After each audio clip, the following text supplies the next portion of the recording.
Hey folks, we're here in Deltona, Florida. This is a street. People keep a nice property around here, a lot of them. Then you got this house I'm looking at here. It's 3 bedroom, 2 bath with a carport. It's rough. Tenants have just moved out.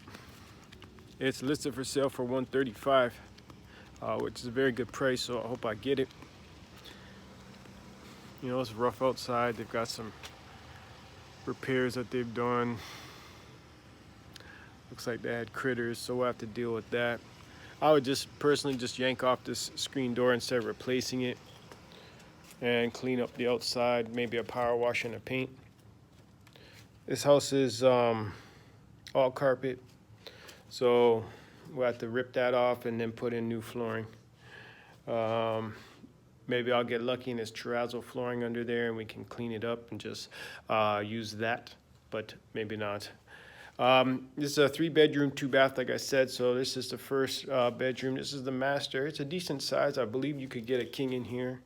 That's what a lot of people like to see. It's just like, you know, when they always ask you, can I get a king in the master? And if they can, then a lot of times they're more on board. Here we got bathroom 1. Now I assume this was a eviction, or when the tenant left, they just said, you know, they left on bad terms. Maybe they said, you know, whatever, but they certainly probably didn't get their security deposit back. But that's a good bathroom. Everything there's original. I'll change the toilet just because it's got that weird gray. If I was going to sell, I would glaze the tub and put a new sink, but only because we're renting. It's not necessary. You know, you just change that toilet right out and clean everything else up. It'll look fine. Of course, we'd have to put new light fixtures. This fan just real rough, and either repair.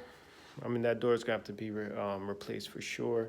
Patch up some holes in the wall. I mean, this is typical of what you see when someone leaves. In my opinion, when you see a house left like this, they probably weren't paying their rent well in the first place, because a lot of times if you properly verify a tenant, they pay well, and when they leave, they want their security deposit back. A lot of times we verify them properly, and so they'll put an effort in to clean.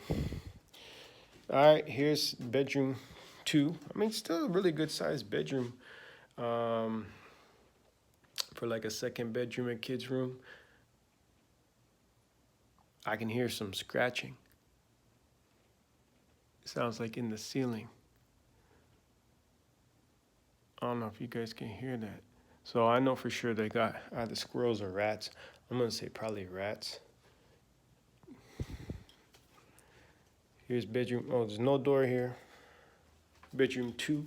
Sorry, 3. This one's the smallest out of the 3, but still decent. So we'll have to rip up this carpet and deal with that.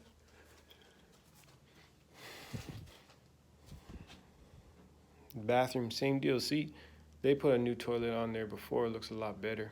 Like I said, if we were to go sell it, yeah, sure, we could glaze the tub white and a new vanity and sink, but for a rental, it's really not needed.